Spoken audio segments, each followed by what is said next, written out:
voice of Arkansas Minority Advocacy Council. Good Wednesday morning, Jonesboro. This is meteorologist Tim Root with your KLEK 102.5 forecast. It'll be partly to mostly sunny today, the high near 90, a southwest wind 7 to 14 miles per hour. Light winds tonight, mostly clear, near 70. Thursday should be partly to mostly sunny in the mid to upper 80s. And those mid to upper 80s, well, they're going to stick around for Friday. It should be partly to mostly sunny. Spotty showers and thunderstorms planned for the weekend.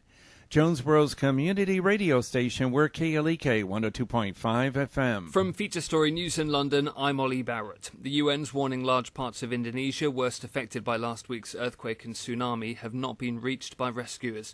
President Trump's openly mocked one of the women who are accusing Judge Brett Kavanaugh of sexual assault. The UN court in The Hague is ordering the United States to withdraw sanctions against Iran, which target humanitarian goods. And UK Prime Minister Theresa May has told her Conservative Party's conference in Birmingham the country's post-Brexit future is full of promise. It's 9:01. Community Conversations is brought to you by Arkansas Early Learning, offering no-cost childcare in Jonesboro and Northeast Arkansas. Applications at arearlylearning.org. Arkansas Early Learning is a nonprofit organization. KLEK LP Jonesboro, the voice of Arkansas Minority Advocacy Council. It's now time for Community Conversations, a program focusing on the people working to make the Jonesboro community a better place, while offering viewpoints from all sides of the issues. The views expressed in this program are those of the participants and do not necessarily reflect the views of KLEK 102.5 FM, the voice of Arkansas Minority Advocacy Council, or our underwriters or sponsors. KLEK 102.5 FM, good morning to you on your Wednesday. It's Wednesday, October 3rd, 2018. This is Community Conversations. Cato Wonder is in the studio with you. I'm joined by Quabila Jones, host of Community Conversations, and joining us today as every first Wednesday of the month, we have Jonesboro Police Chief Rick Elliott, and we're just here for our monthly segment talking about all things that are going on with the police department. So as always, we welcome Chief Elliott to the studio. How you doing today, Chief? I'm doing well, and good morning to everyone. All right, so we'll go ahead and start off with the events of last night. Last night was National Night Out. There were events all throughout the city of Jonesboro. In fact, KLEK, we were at the Scenic Hills event at Any Camp, and there were some other ones around town. So, Chief, just let the listeners know, first, what is National Night Out, and just kind of give your thoughts on the different events that you observed around town. Sure. National Night Out is a yearly event that goes on across the country, and that is one night that we try to get the people in the community, your neighbors, to come out, visit with each other, and we incorporate law enforcement in that process. So it's just a community event to get the people together and get to know each other, because too often nowadays there's a lot of people that just don't know the people they live next door to. So we want to promote neighborhood, knowing your neighbor, getting to know your neighbor, neighborhood watches, things like that. But also we want you to interact with your local law enforcement. People may have questions, and these officers are patrolling your neighborhoods day in and day out, and it's good to know a name with a face. So just a great time for building relationship in the community, and it has multiple positive effects by doing so. And we did have several locations around the city. Again, the Scenic Hills group had a big setup over at Any Camp. Again, that's where you were at, and the music was great. Oh, thank you, appreciate that. The kids had the bounce house, and of course the DARE officers were cooking hamburgers and dogs, and Master Chef Shay Racy, shout out to him. He always does well on cooking, and he has been requested at a lot of block parties and different events around town that do some cooking. So again, I think it went well. The Cobra House and Cherry at CWL Park, West End Association, they had a big turnout there also, and again, we had police and fire at that location, and kids had the basketball courts and the new playground equipment they were utilizing. And then Dr. Coleman and the group on the north end on Fisher Street had a big turnout, my understanding.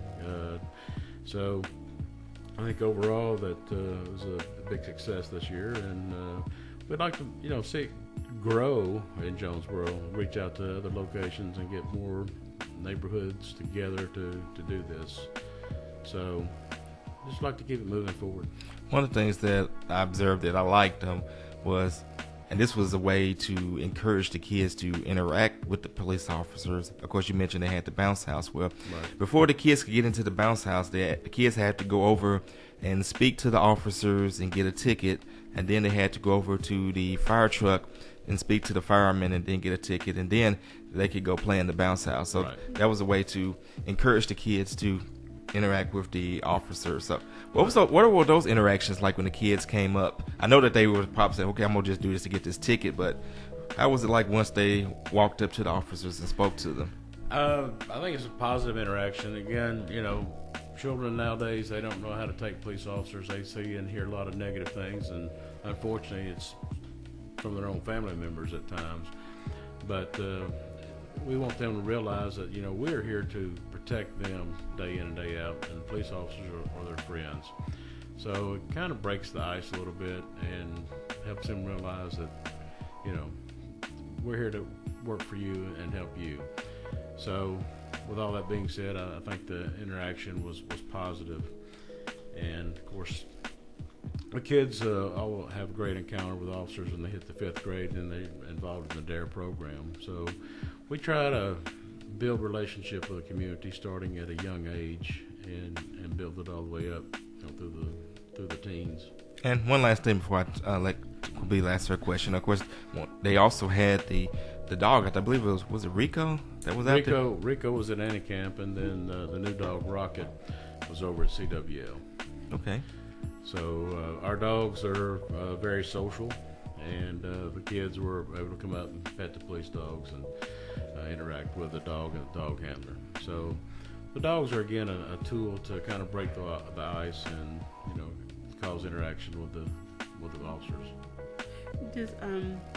Do the handlers have the dogs do any tricks or kind of show off? They'll throw any tennis balls. I remember when doing CPA, we were taught the dogs love tennis balls. Well, actually, the tennis ball is the dog's reward for working. Okay. And to get the dog motivated to work, they get the toy. If we bring the dog out to do a search, if they find what they're asked to look for, then they're rewarded with the tennis ball. Oh. So we don't food reward, they're just rewarded with a toy.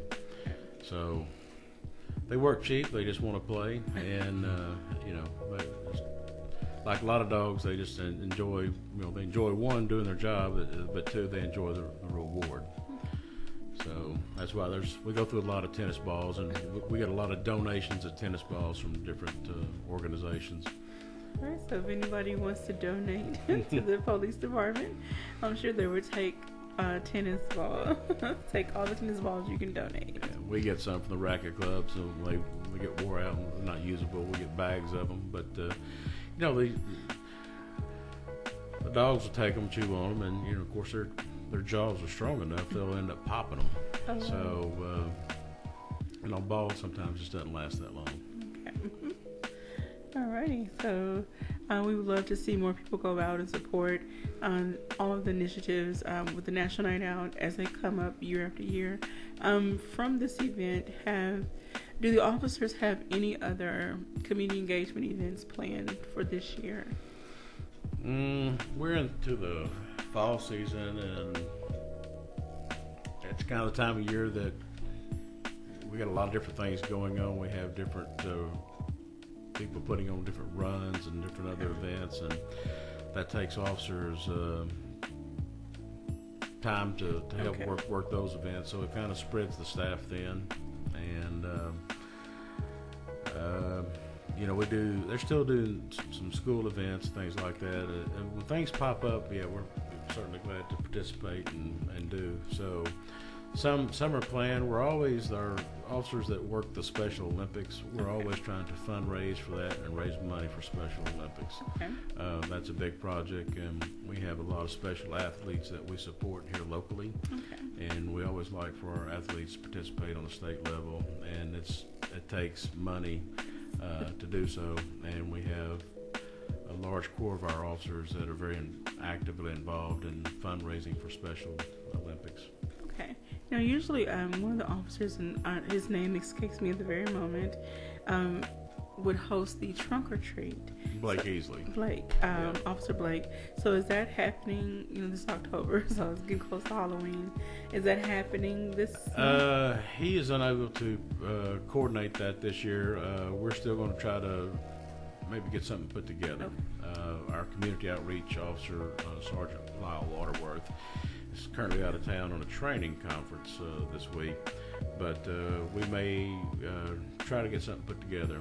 And well, I certainly hope so. I remember helping organize the last two, and right, and I have a lot of fun. And I'm hoping that you and I will have a conversation on this here in the next several days, and see if we can get this thing pulled off once again, because it is a great community event, especially in that part of Jonesboro, the north end up there. It's a good location. And the turnout of people, it's amazing. It was amazing. What you think, 500 plus? I mean, conservatively, a lot. It was just. And one of the things that people enjoy is, like, again, going back to what we said in the even earlier part of the show, seeing not just interacting with the officers, but the officers, they dance, they participate in dance contests, and it really helps to bridge the gap, because they see that officers acting like normal people, right. Instead of the perception officers are just these robotic right. Beings with no feelings. So, when you got the officers dropping it like it's hot, the kids definitely get a kick out of it, and the officers do too. Well, they do. I mean, they enjoy what they do day in and day out. You have to enjoy this kind of work, or you're not going to stay in it. They enjoy, serving the public and working with the public, every day. And, it's a constant struggle to build this bridges in the community and put down any negativity that goes on. And so we constantly have to work on it. I mean, there's things that take place across the country that has a negative impact, here locally. So, we try to do what's right day in and day out, and, sometimes officers make mistakes, and we will deal with it. We address it, and, we don't cover it up. We'll address it, and we'll deal with it. And speaking of that, of course, when you mentioned that officers make mistakes and you deal with it, of course, it was reported in local news that, well, I won't go to full details of the situation, I don't want to go too negative, but, one of your officers, made a social media post that, caused a lot of people, especially women, to have some distrust that could reflect negatively on the department, and the officer was suspended and is to undergo additional training. But when you do something like that, I mean, how important is it for you to make sure that the public trust isn't eroded? I know that was a goal of yours when you first took over, so hopefully people see that when things like this happen, that swift action is taken so that the people can know that officers are not going to go rogue or do anything to erode that trust. Well, I won't make a hasty snap decision. We will always investigate the matter comes up. So we obviously, on this particular incident, we looked at it and further researched some case files, and then made a decision. And that officer received 30 days without pay. We have a social media policy that,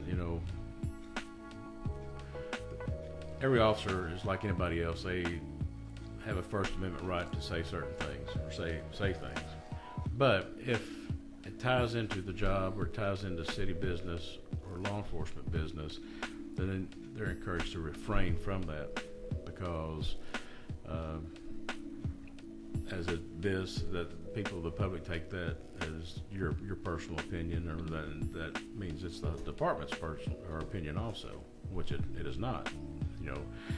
We also encourage officers, not to use profile pictures of their being in uniform, because as this officer was, so he's in uniform and he's made such statement, so that kind of gives the public eye that it's an official statement. But again, it's a private social media website, and that is not the stance of the police department or the stance of the city.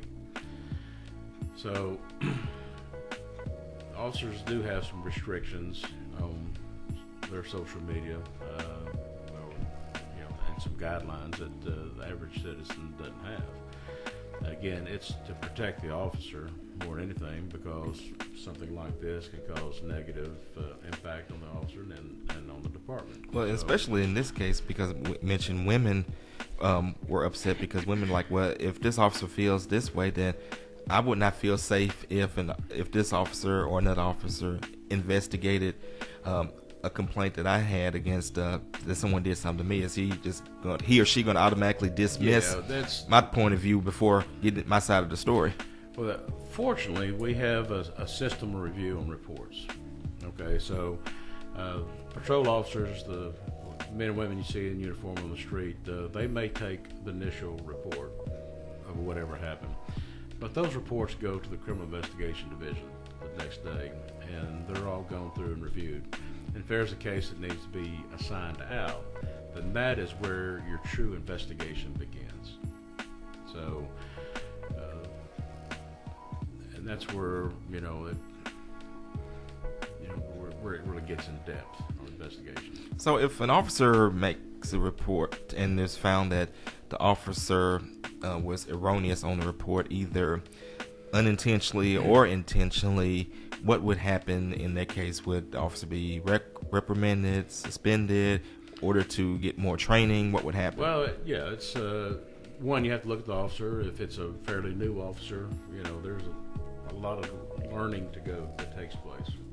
So you just have to look at the officer, how long the officer's been there, what was erroneously put in the report. But when the officers take report, each report has to be reviewed by a supervisor before it is accepted in the system.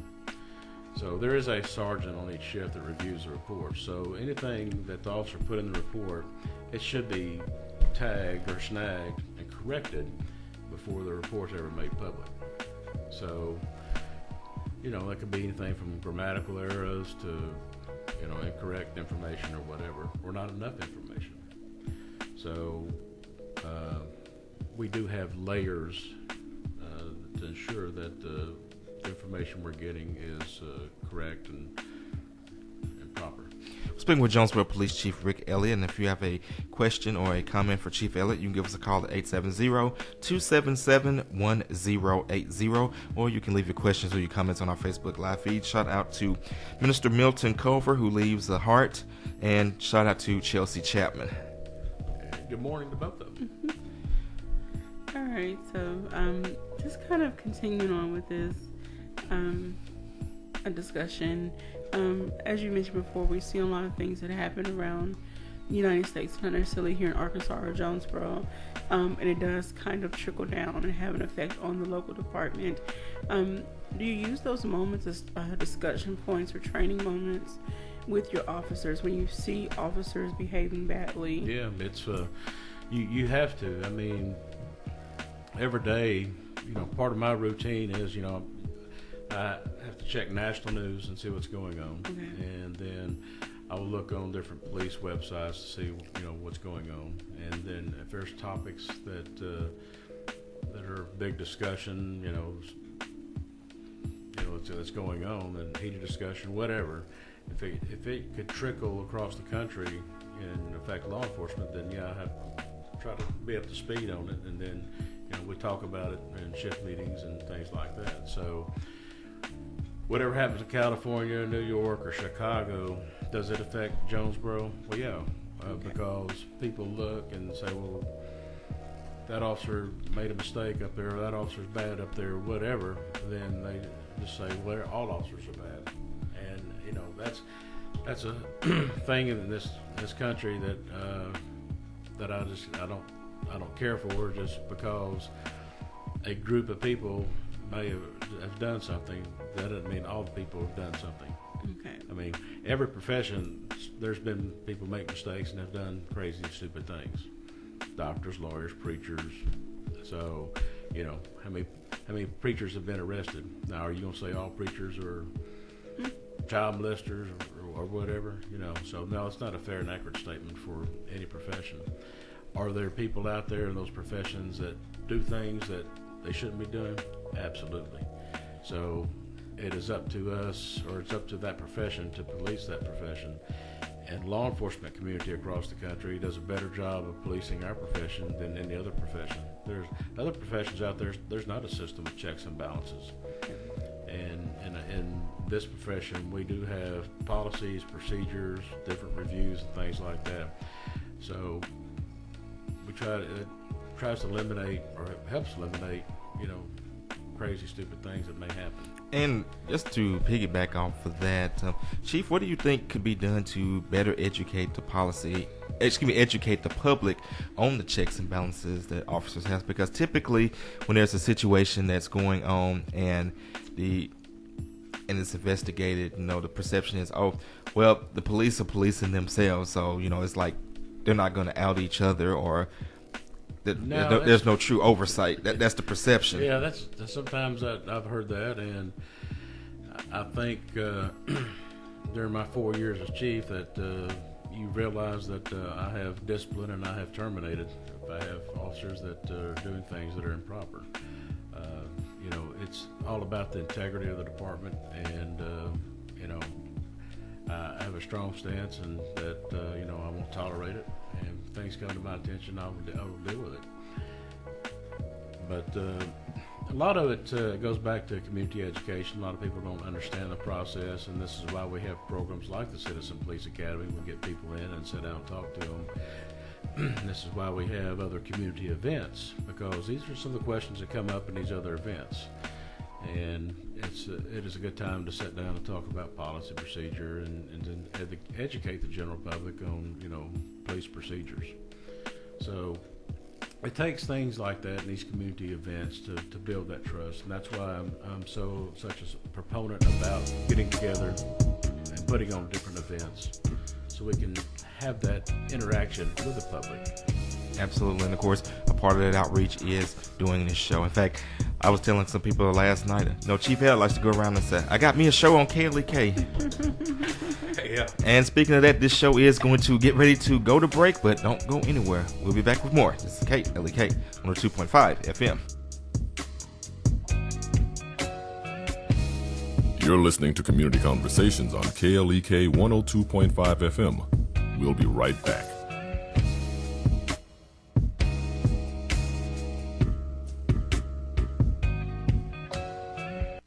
How can you bring your family closer together? I'm Mark Merrill with today's Family Minute. I've never met anyone who doesn't want a strong, close-knit family. The question is, how do we move from wanting one to having one? Growing up, I remember seeing a highway billboard over and over again on our road trips. It said, "The family that prays together stays together." A number of recent studies have revealed that there is in fact some truth to this timeless slogan. Specifically, research has shown that the key to closeness and a stronger family relies on praying, attending church, and worshiping together. Not only does attending church together encourage flourishing marriages, but it has also been correlated with higher happiness within the family unit overall. To learn more about the key to closeness in your family, visit my blog at markmerrill.com. Remember, your family first. Family Minute is made possible by the Kappa Nu Omega chapter of Alpha Kappa Alpha Sorority Incorporated, a non-profit organization committed to service to all mankind. Kappa Nu Omega Alpha Kappa Alpha on Facebook and KNOMEGA1908.com. Family Minute is brought to you by the Gears Foundation, a non-profit organization providing students with assistance in their academic and career pursuits. Gears Foundation on Facebook, Gears_Inc. on Instagram, and the Gears Foundation at gmail.com. Are you a young woman between the ages of 18 and 29 with the desire to further your education and serve your community? If so, then you may have what it takes to become Miss KLEK. KLEK 102.5 FM will be hosting its very first Miss KLEK scholarship pageant on February 16, 2019. The theme will be Women of Empowerment. The grand prize winner will receive $1,000 toward her education at any four-year university, community college, or trade school in the Northeast Arkansas area. Contestants must be enrolled in school for 2019 in order to be eligible to participate in competition. If you think you have what it takes to be Miss KLEK, then fill out the registration form online at klekfm.org or stop by 1411 Franklin Street here in Jonesboro to pick up an application. An unrefundable $25 application fee must be returned with the application. For more information about the Miss KLEK Scholarship Pageant, visit klekfm.org or the official Miss KLEK Scholarship Pageant page by searching at Miss KLEK on Facebook. If you are a woman ready to empower and impact the community you live in, sign up to become the first ever Miss KLEK. Please note, the registration deadline for this event has been extended to October 12th, 2018. KLEK thanks CJ Pepper and the staff of Life Strategies Counseling Incorporated for helping people through hard times in life such as depression, family issues, stress, abuse, and more. They offer counseling and therapy for all ages, individuals, families, and groups. They are located at 1217 Stone Street. Phone number 1-866-972-1268 or online at lscihelp.com.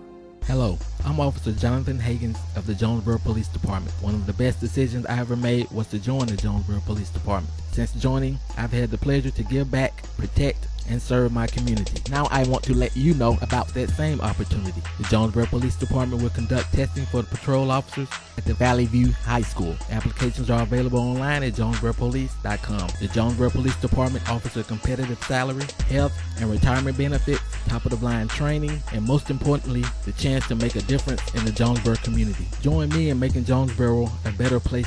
The Jonesboro Police Department is an equal opportunity employer, and women and minorities are especially encouraged to apply. More information, 870-935-5657. Applications are being accepted. Applications are available at jonesboropolice.com. House of Details, located at 3217 Herb Street, Suite C, is a proud supporter of KLEK, offering detailing on any type of vehicle. Waxing, clear coat protection, basic wash, hand wash, shampoo, interior cleaning, buffering, headlight restoration, pickup, delivery, and more. With a motto of, anything mean, we can clean. Details available via Quentin Bogard at 870-273-5187. House of Details on Facebook and houseofdetailsjonesboro.com.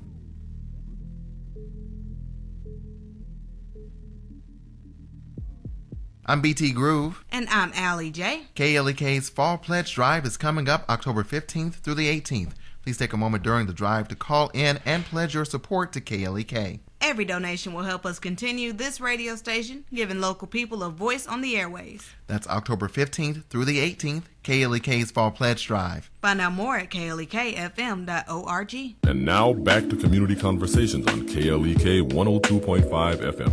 And we're back on Community Conversations with our guest, Jonesboro Police Chief Rick Elliott. And of course, if you have a question or comment for Chief Elliott, you can give us a call at 870-277-1080, or you can leave your questions or your comments on our Facebook Live feed. Shout out to Felicia Sheard Parks, who says thanks for sharing, and shout out to S.L. Robinson. Please share, for those watching on our Facebook Live video, please share the video.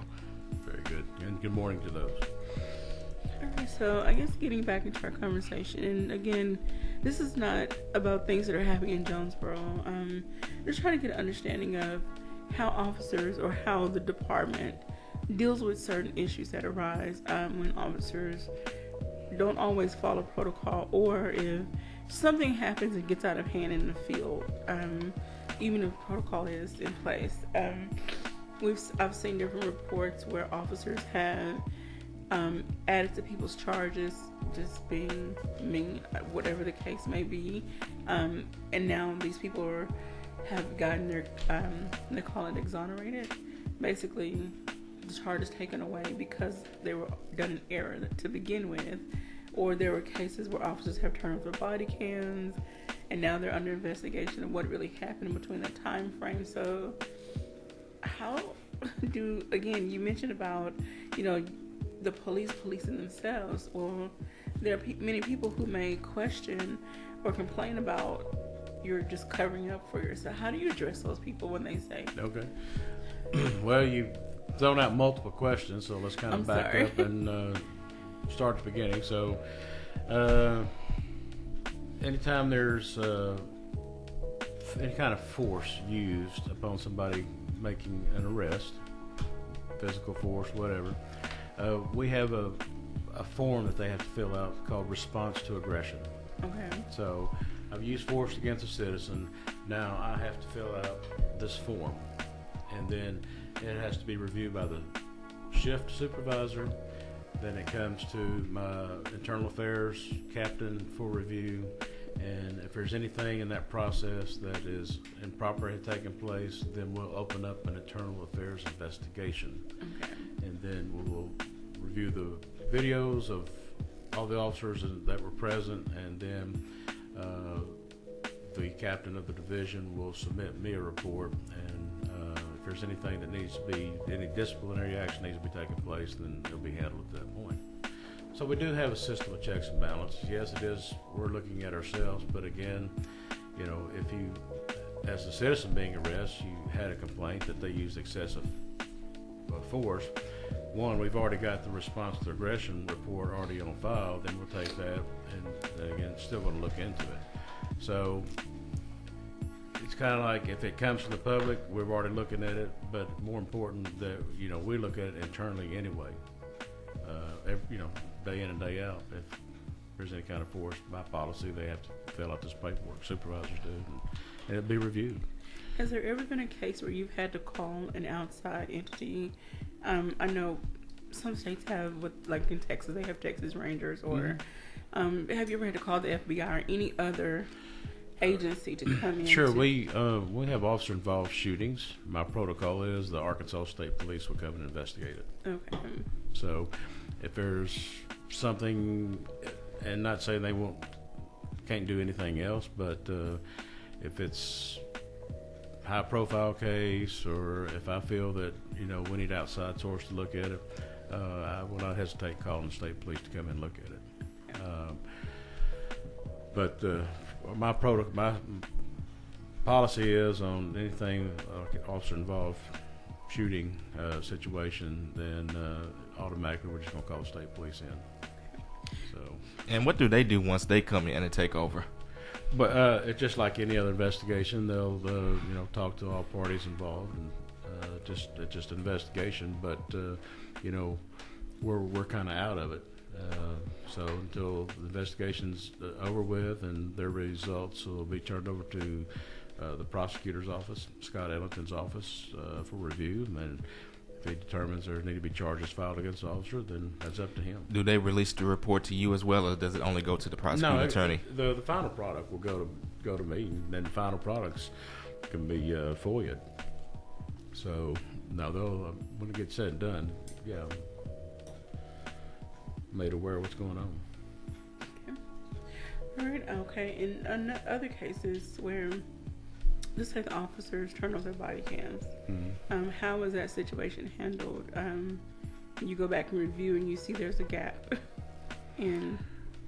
Well, unfortunately, I don't think we had too many incidents of that. We've seen it across the country. Our policy is when you make contact with the public, you need to have your body camera on.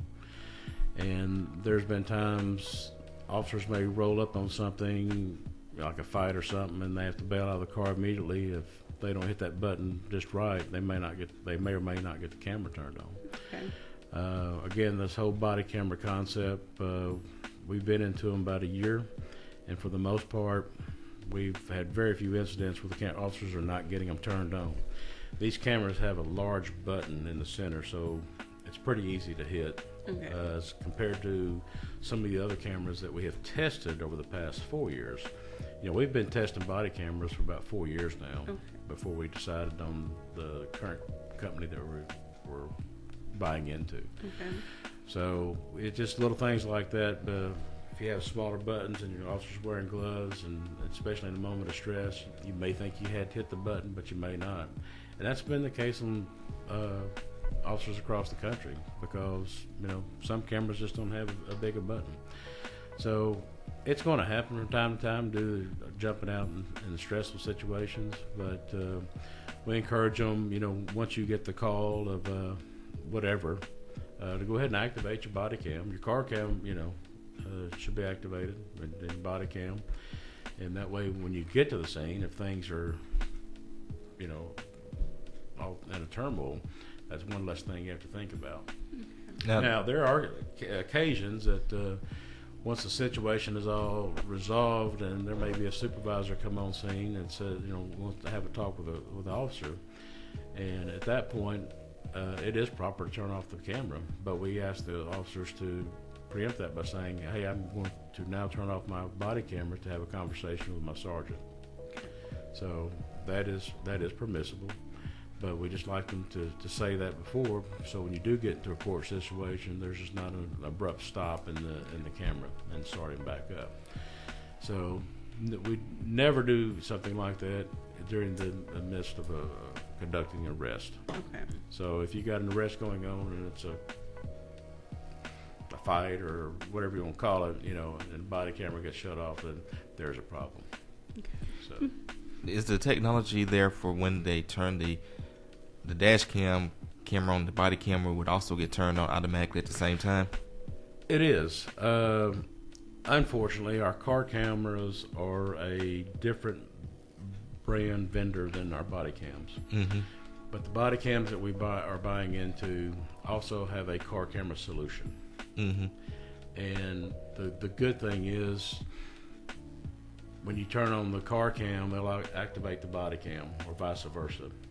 So then both videos will link together. Are there plans to eventually upgrade the cars with these cameras? Yes, we are. In the 2019 budget, I have budgeted 32 Axon car cameras.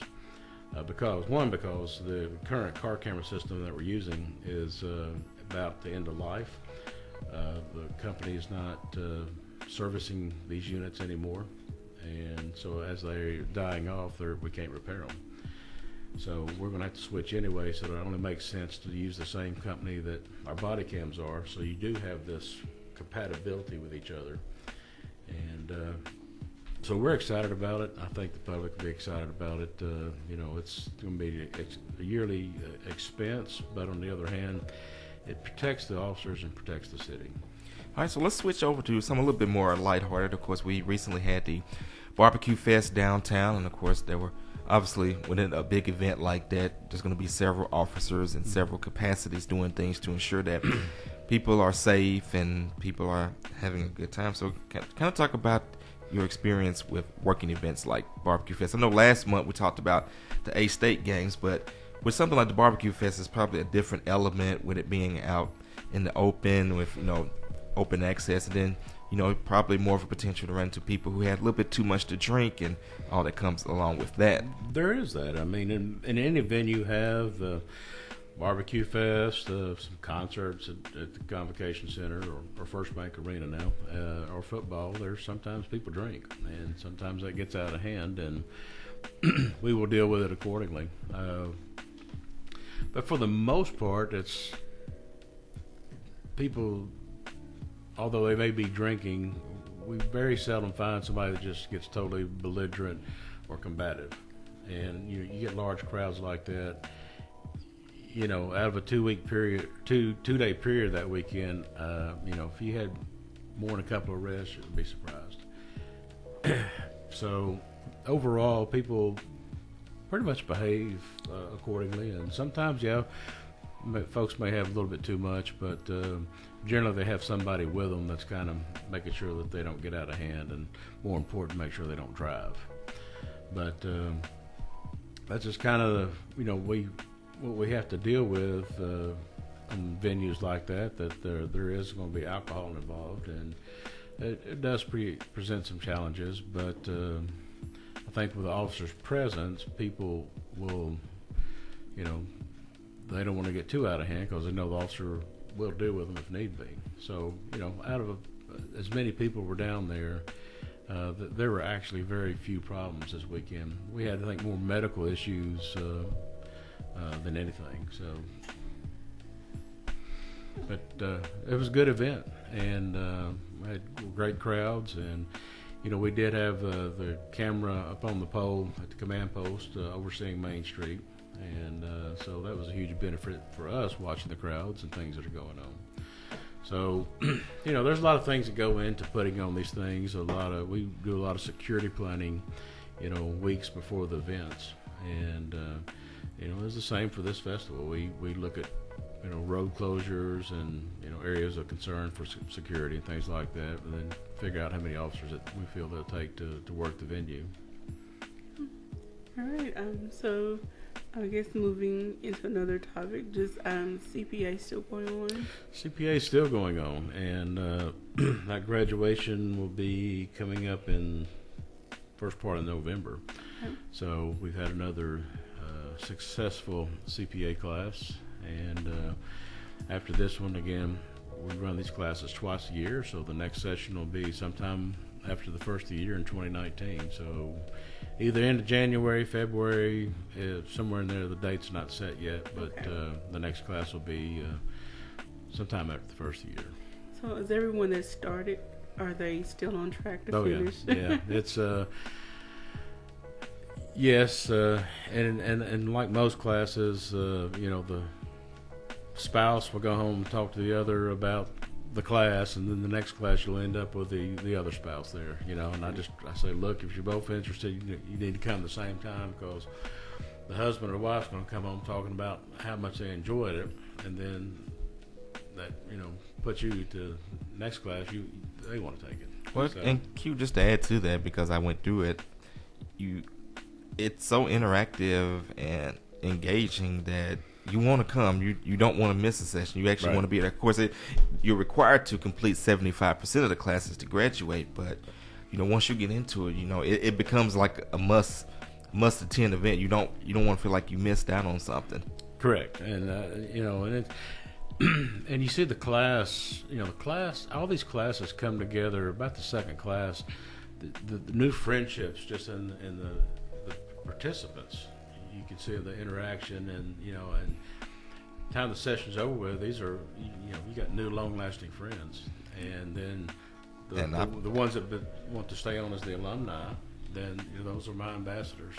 And like Chief said, I definitely made friends from session 2. In fact, last night, a national night out, David Carnes. I haven't seen David on a video today. Usually David's tuning in. Maybe he's busy at work, but David has become a friend and a supporter of the radio station. Met him through session 2, along with Officer Evans, who liked it so much that she decided to become an officer. Her and Cheyenne Jordan both. They both came in and hired in as officers. So it's been a very positive program, and like I said, that people always walk away more educated, and that's the most important, and they have a different perspective about the police department at the end of the program.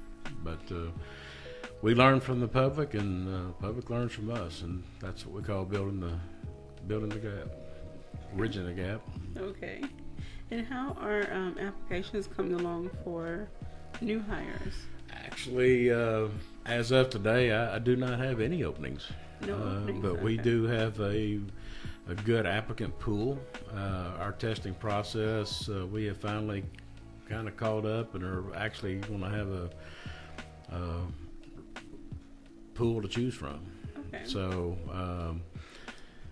right now, I had 2 openings, and we made job offers to them, and they'll be starting November 1st. Okay. So that should take care of my openings right now, and so we're pretty good shape. I'm well pleased. I've got 6 in the academy right now. They'll be coming out of the academy in November. Okay. And they'll have to ride 3 more months with a field training officer, but if they pass that program, then they'll be turned loose on their own. All right. Anyone set to retire anytime soon? I do. We will have at least 2 retirements, probably in February of 2019. Okay. So in the next few years, there'll be some officers that have reached their point and they're ready to retire. Do you see that in your future? Is it 37, 38 years now? Yeah, they're going 39 years now. 39? It's somewhere, someday. Right now. I know you're having a good time right now, and for those listening and watching, we're not implying the chief is about to retire now. No, actually, I enjoy getting up and coming to work, and the thing about this job, I've enjoyed every day of it, because it's not you're not doing necessarily the same thing day in and day out. Things change, and in just a second, just a few seconds, the whole world turns upside down and becomes chaotic. And I guess I just enjoy the thrill of it and the challenges. And now that I'm in this role, I just hope to make the department a little bit better and the community a little bit better. Well, I think you trying to make it better. And when I leave, I want it to be a better place. And hopefully, whenever that day does come, that you will definitely leave behind a culture that will definitely continue on with, especially whoever may take over after you decide to hop in your Corvette and ride off into the sunset. Well, after this life, I'll probably end up coming back in politics or something. So. Oh, wow. Well, even though we technically do not endorse nor support any candidate for office, I will say I think you can do better than some people. I think I can say that because I'm not talking about anybody in particular. We are speaking with Jonesboro Police Chief Rick Elliott. Of course, you can leave your questions or your comments on our Facebook Live feed or give us a call at 870-277-1080. All right, so... Oh, feels like... Well, the time always goes by. Yes. All right, so we talked about activities. Any other fun things? Are there any I've been trying to stay on top of events on Facebook. I know Darren just finished one. It was kind of like a trail, kind of walk run thing. They partnered with another like a dental. A local dentist. I'm sorry, I don't have all the information. Anyway, is there another run walk series? Color run or 5Ks? Dare just had a softball tournament this past weekend, and they raised a substantial amount of money for the Dare program, which is great. Dare is always looking for ways to do fundraisers. We provide T-shirts and material for each school year, and it's quite costly. Yeah, but any kid that goes through the DARE program, they do get a T-shirt at no cost to them, and but we do cover the cost by these fundraisers. And just the T-shirts alone is about a cost of $10,000 a year for all these kids that participate in the DARE program. So it does cost quite a bit of money. And anybody wants to contribute to DARE, but more important, we have a DARE event come up, whether it's Shadrack's Coffee did a deal a couple weeks ago. There was they took 2 or 3 hours in an afternoon, and the proceeds went to the DARE. And just in that couple hours of time, Shadrack's raised $1,400 for the DARE program. So to everybody that participated, that went out and got a great cup of coffee from them, we certainly appreciate it. And more important, it did help the DARE program. And that's awesome. And with that, we're going to get ready to go into a break, but don't go anywhere. When we come back, we'll have more with Jonesboro Police Chief Rick Elliott. This is KLEK on 2.5 FM.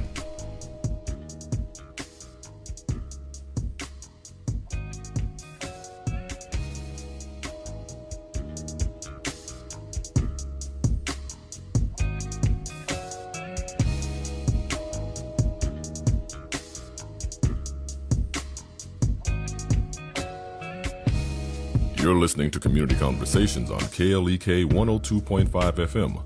We'll be right back.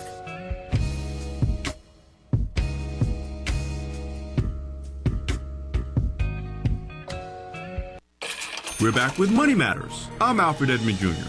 One of the challenges of trying to educate people about money is trying to get through to those who refuse to believe that water is wet and who think the rules of smart money management do not apply to them. First reality check. Fake it till you make it is foolishness. This hood-rich mindset says that you need to look rich by any means necessary, doing things that will destroy your finances, including paying bills late, abusing credit, overspending and piling up debt, all in hopes that if you look the part, wealth will somehow be magically attracted to you.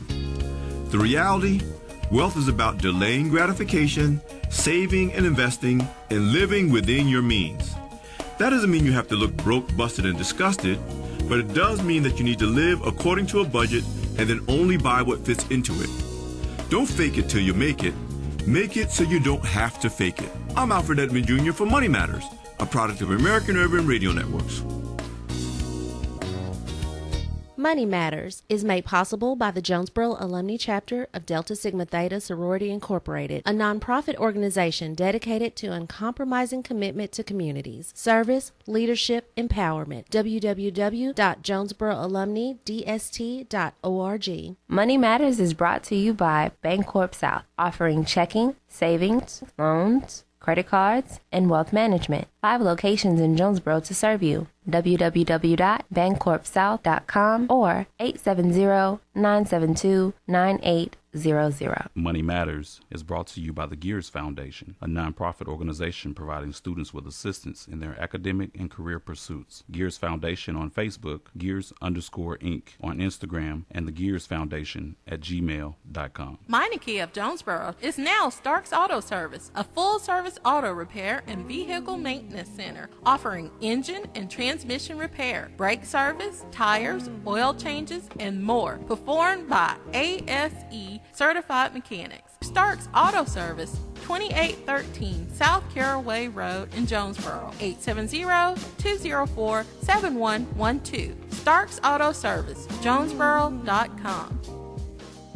The Mu Omicron Lambda chapter of Alpha Phi Alpha Fraternity Incorporated was established on January 1st, 1977, originally serving Blytheville, Arkansas, and now serving Jonesboro, Blytheville, Osceola, Marion, and West Memphis, Arkansas. Today, the chapter continues to make an impact by focusing on Alpha's national community outreach initiatives such as My Brother's Keeper, A Voteless People is a Hopeless People, Go to High School, Go to College, Project Alpha, Boy Scouts, and the March of Dimes. The Mu Omicron Lambda chapter of Alpha Phi Alpha Fraternity Incorporated is committed to Alpha's mission of developing leaders, promoting brotherhood and academic excellence, while providing service and advocacy to the community. More information about the Mu Omicron Lambda chapter of Alpha Phi Alpha Fraternity Incorporated is available at MOL Alphas on Facebook or via email at molalphas@gmail.com. The McDaniel Law Firm, 400 South Main Street in Jonesboro, is a firm believer in justice and equality for the minority community. The McDaniel Law Firm has fought for our rights for over 44 years. The McDaniel Law Firm offers legal help for wrongful death as well as trucking and automobile accidents. Bobby and Brett McDaniel are available for a free consultation at 870-336-4747 or at www.mcdaniellawyers.com.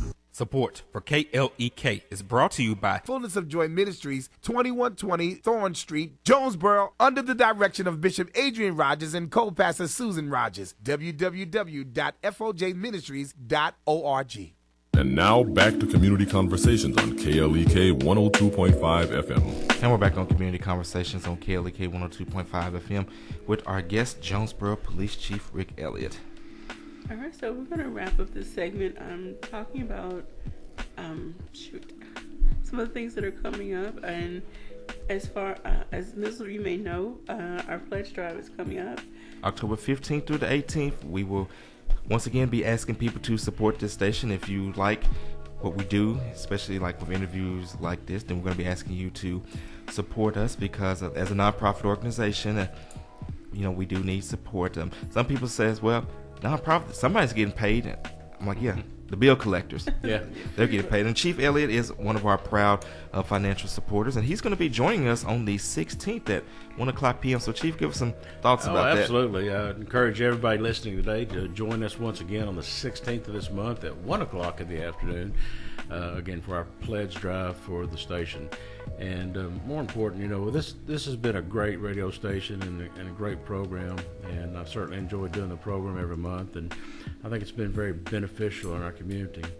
I just appreciate what you have done with this station in this 4-year period of time. It has come a long way, and the future looks great. And if you're listening today, I know you're enjoying it. The music's always great, and the programs are great. But more important, they need support, and I just want you to, give what you can give and pledge what you can pledge. Ever how big or how little, it all adds up. And we want to keep this program going and the station going, and do what you do. I know you can't make a pledge or the officers on behalf of the police department, but last time we had the pledge drive, there were a lot of challenges issued. So will you maybe challenge some of the officers to? Sure. I mean, we'll put it out there. So it's Yeah, a lot of She people. was going to challenge all the law enforcement. Law enforcement and our CPA folks, and it just, like I said, we want to keep it going. And of course, that will be October 15th through the 18th.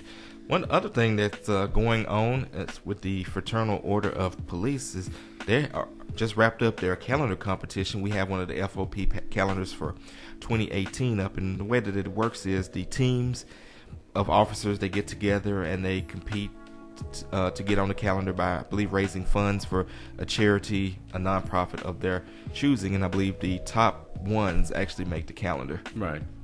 So that's been a good program, a fun program for the officers involved. And, the FOP not only involves Jonesboro officers, but officers from all over the county. Craighead County Sheriff's Office, Probation Parole Office, and other agencies, in Craighead and Greene County. So it is a great organization, and, they do great things for the community. And, Shop of the Cop program will be coming up in December. Okay. So that's always been a yearly project with FOP. But again, we realize, as law enforcement, that interaction with the community is important. And again, we've tried to serve the community in other ways by doing these events for the community. We're providing back Shop with the Cop with toys for the kids. This year we had the Shields for Shoes program. Again, we focus a lot on kids. But kids are our future, so I call it investing in our future. And speaking of that, of course, we are kind of still working on that trunk or treat, so be on the lookout for more information on that coming soon. Absolutely. So on a lighter note, you can't get too much lighter than trunk or treat, giving out candy to kids. I know, you got music. You give them out money or something? You got music, food, and candy.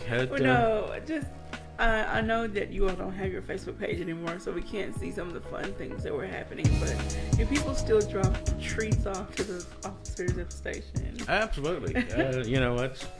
I think in 4 years I've gained 20-something pounds because of, but we certainly appreciate it. It just, the public is very appreciative, and, this is one way people show their appreciation. So different individuals and then different restaurants. I mean, we have great public support here in Jonesboro. I think we're very blessed. Okay.